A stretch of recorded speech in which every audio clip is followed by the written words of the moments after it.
Dolphins in the middle of a Gulf showdown, Pentagon jokes colliding with real military tensions, and a question that sounds absurd, until it doesn't. As Iran hints at suicide dolphins in the Strait of Hormuz, and Washington refuses to fully dismiss it, one chilling possibility suddenly surfaces. How far could this shadow war really go?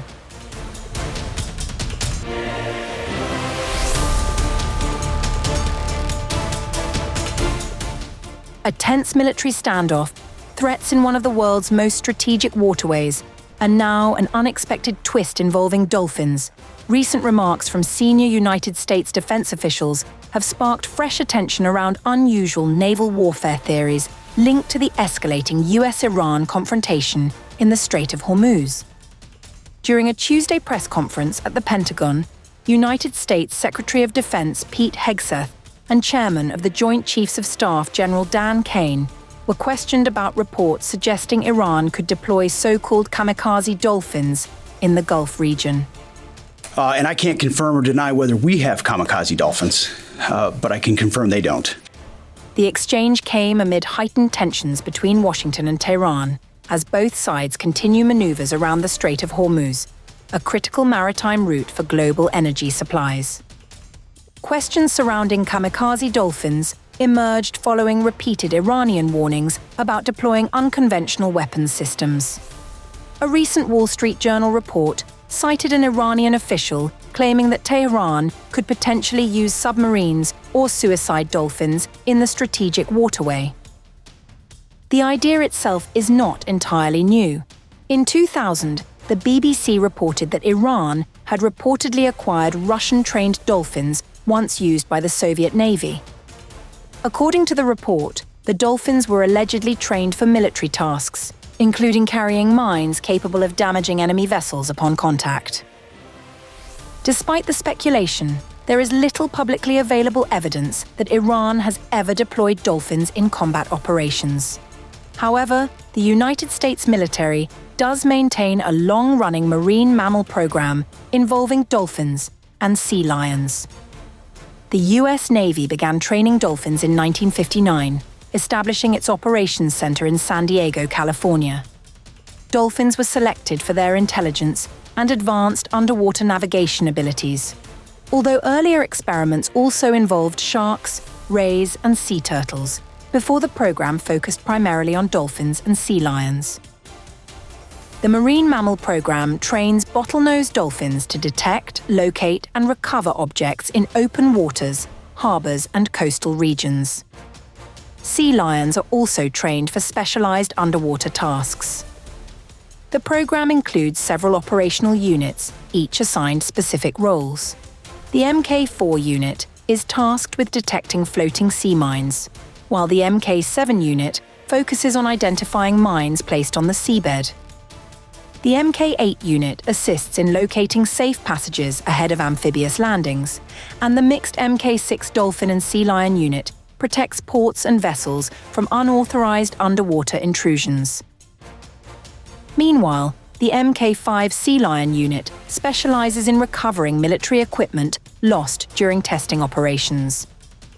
While the program is widely documented, there is no public evidence suggesting that US-trained dolphins are equipped for offensive attacks or suicide missions.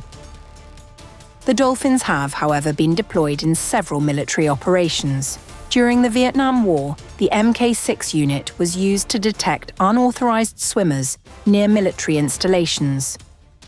The same unit was later deployed in Bahrain during the Iran-Iraq War to protect American assets, and dolphin teams were also sent to the Gulf during the 2003 invasion of Iraq for mine-clearing operations.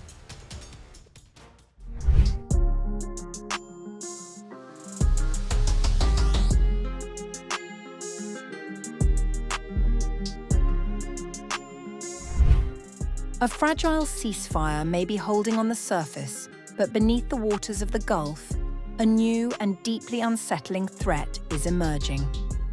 Iran is considering unconventional methods to challenge a United States military blockade in the Strait of Hormuz, including the possible use of dolphins armed with mines, the Wall Street Journal reported. As economic pressure mounts in Tehran, fears are growing that the next phase of this confrontation could come from beneath the sea. The strategic waterway has been under a financially crippling American military blockade for weeks, severely restricting Iran's oil exports and increasing pressure on the country's economy. While an extended and tense ceasefire between Washington and Tehran remains in place, anger is reportedly rising among Iranian hardliners. A growing number now believe that the blockade amounts to an act of war, despite the absence of direct, large-scale fighting.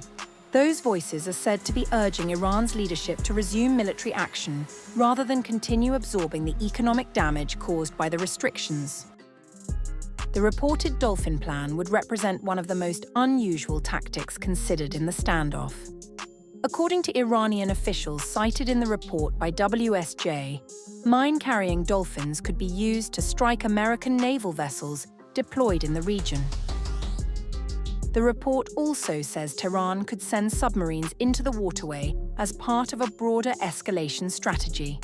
Any such move in the Strait of Hormuz would immediately raise global alarm, given the route's importance to international energy supplies and maritime trade.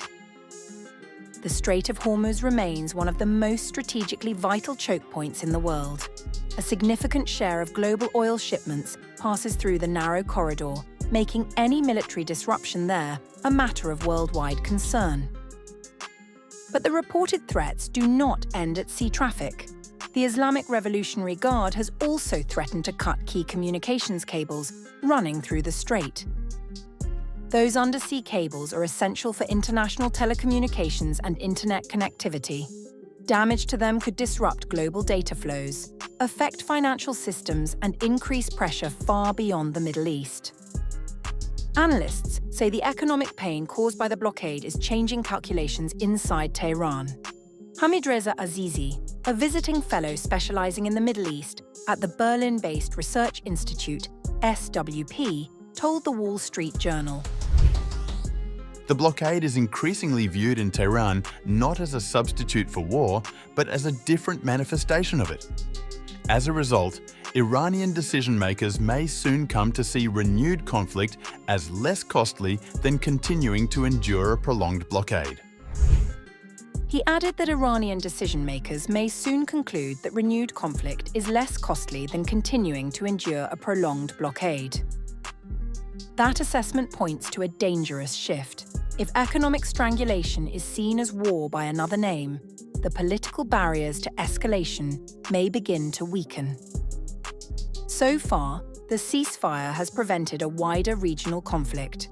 However, the combination of financial pressure, military deployments, and increasingly aggressive rhetoric suggests the situation remains highly volatile.